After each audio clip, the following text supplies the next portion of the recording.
Hi, psychology students. This is Rashi Garg, your psychology teacher. Welcome to the psychology classes. Today, we will going to cover the topic assessment of psychological attributes. So, let us understand what do you mean by assessment. Assessment में हम measure करते हैं various psychological attributes like if you want to see that कोई इंसान कितना intelligent है, किसी की पर्सनालिटी में कौन से ट्रेट्स हैं, किसी का एप्टीट्यूड मैथमेटिक्स में हाई है या लैंग्वेज में हाई है या फिर किसी और फील्ड में हाई है, तो इन सब को जानने के लिए it is very important to assess the psychological attributes. अगर हम साइकोलॉजिकल असेसमेंट की प्रॉपर मीनिंग की बात करें, so it is written in your NCERT that it uses systematic testing procedure to evaluate abilities, behavior, and personal quality of individual. Now, what do you mean by systematic testing? It's not like when we discuss with or we gossip among our friends that this person is like this or this person is like that. It does not come under assessment.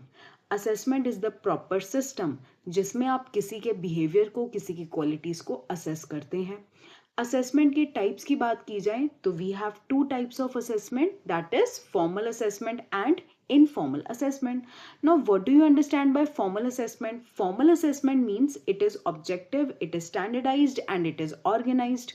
Now, what do you mean by objective, standardized, and organized? तीनों terms को अच्छे से समझते हैं. Objective means to say that it is not subjective.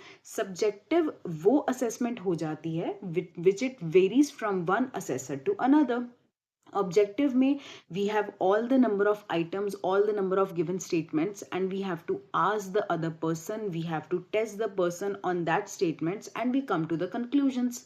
Second thing is standardized. Standardized means that whenever you are doing formal assessment, it must have norms, it must have tables, and by matching with those norms, by matching with those tables, you come to know that okay, this is the IQ of the person, this is the personality of the person. And the last one is organized, that this system is truly organized step by step in a systematic manner.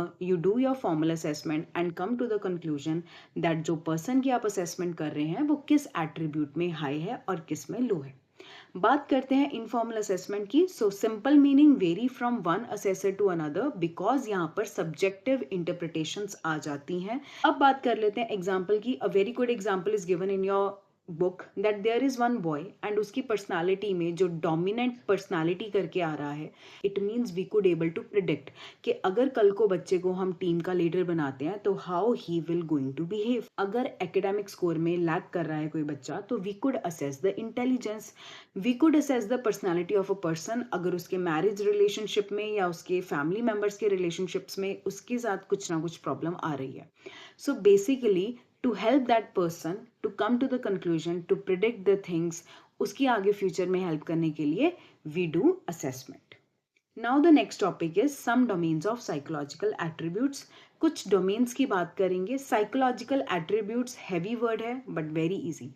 Attributes means to say features. तो psychological features में हमारे पास 5 features आ जाते हैं: personality, intelligence, value, aptitude and interest.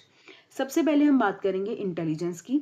So intelligence is the global capacity to understand the world, think rationally and use available resources efficiently when faced with challenges. अब इसका meaning क्या हुआ?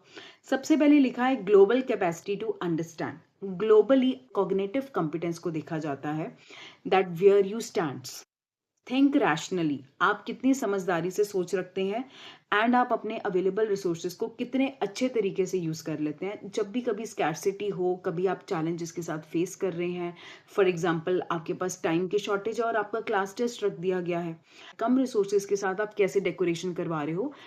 A very good thing is mentioned in your NCERT textbook is that कि with the help of measurement of intelligence we come to know that academic score में बच्चा कितना अच्छा करेगा, but it doesn't mean that academic score अगर बच्चे का कम आ रहा है वो अपनी लाइफ में फेल हो जाएगा, वो अपनी लाइफ में सक्सेसफुल नहीं होगा. Because intelligence does not measure your success but it measures your IQ, योर academic score. Next one is aptitude. So aptitude refers to an individual underlying potential, मतलब कि hidden potential of acquiring skills. अगर उसको training दी जाए, after the training उसके पास skills समझने की, उन्हें परफॉर्म करने की क्या एप्टीट्यूड है. If someone is having high mathematic aptitude, definitely वो बच्चा मैथ्स में बहुत अच्छा करेगा. If someone is having good aptitude in language, तो वो बच्चा लैंग्वेज में बहुत अच्छा करेगा. नेक्स्ट बात कर लेते हैं इंटरेस्ट की. So interest is an individual's preference for engaging in one or more specific activities relative to other. It means when you have a choice of going to the ground and having some sports, or you have a choice to sit in the class and study. So it's your interest that you want to go to ground or you want to sit in the class and have a study.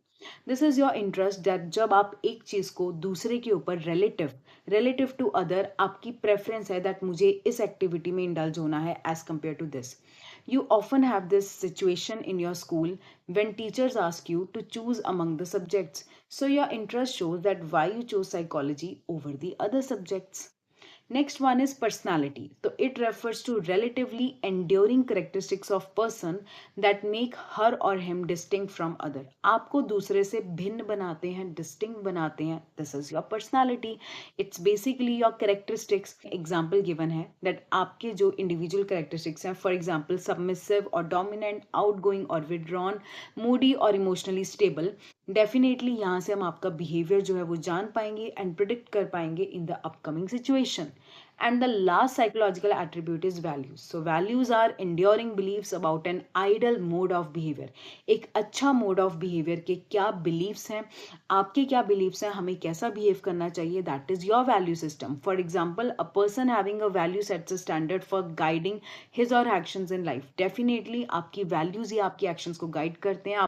Next topic की बात कर लेते हैं assessment methods. Now what are the various methods available to measure the person's psychological attributes. So first method is psychological test. This you have already studied in class 11 in chapter number 2.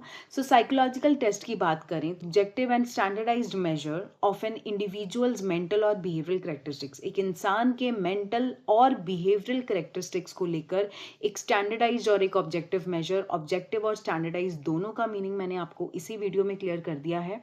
So individual के क्या behavioral patterns हैं उन सबको study करना. आपके 5 practicals रहेंगे in class 12 syllabus, वो 5 के 5 आपके साइकोलॉजिकल टेस्ट आ जाते हैं. सो नेक्स्ट बात कर लेते हैं इंटरव्यू की. So interview involve seeking information from a person on 1-to-1 basis. At various situations आपको 1-to-1 बेसिस में इंटरव्यू की जरूरत पड़ जाती है. फॉर एग्जांपल एम्प्लॉयर को जब अपने एम्प्लॉयज को हायर करना होता है, the interview. During the counseling sessions, we interview the students. Next बात कर लेते हैं केस स्टडी की. So case study is an in depth study of a person's whole life, of individuals psychological history. जब आप इन डेप्थ स्टडी करते हो, जब आप बहुत सारी चीज़ों को स्टडी करते हो, उसके पास्ट एक्सपीरियंसेस, उसकी फैमिली में कौन कौन है, कौन चीज़ उसके मूड को अफेक्ट कर रही है. तो case analysis of the lives of great people. Case studies हम डिफरेंट मेथड्स लगाकर ही ऑप्ट कर सकते हैं. Observation, interview, questionnaire, psychological test etcetera. Next बात कर लेते हैं ऑब्जर्वेशन की. सो ऑब्जर्वेशन में आप systematic, organise and objective procedures लगाते हैं. वही 3 वर्ड्स हैं, आपको रिमेंबर कर लेने और आपको सब में डाल लेने हैं. देखिए अब ऑब्जर्वेशन में इट्स नॉट कि आपने एक ऑब्जर्व किया, आपके स्कूल में न्यू टीचर आया, न्यू स्टूडेंट आया, आपने ऑब्जर्व किया एंड बता दिया जी ये ऑब्जर्वेशन है. नो, ऑब्जर्वेशन में बेसिकली ऑब्जर्वेशन शेड्यूल की हेल्प से कौन से टाइम पर कौन से पार्टिसिपेंट से क्या चीज़ आपने ऑब्जर्व करनी है, इन सब चीज़ों को देखा जाता है. And a person must have a good training over how to do the observation. So the major problem with observational method is that observer has a little control over the situation and the report may suffer subjective interpretation. हो सकता है that मैं assess कर रही हूँ through observation, तो वो जो observation report है that could vary from one person to another. Self report की बात करते हैं. So it provides factual information about herself or himself or opinions, belief etc. that he or she holds. तो basically आपने सामने वाले को जो है उससे खुद से ही पूछ लेना है that what are your interests, what are your likings, what you will do in certain situation. These all come under the self report measure. So it may be obtained by using interview schedule. Interview schedule is nothing else but the list of questions or a questionnaire or a psychological test, या फिर personal diary से भी आप सामने वाले के बारे में बहुत कुछ जान सकते हैं. स्टूडेंट्स इसको go through कर लेना अपने अच्छे तरीके से. In case you face any of the doubt, please comment down below. Thank you so much.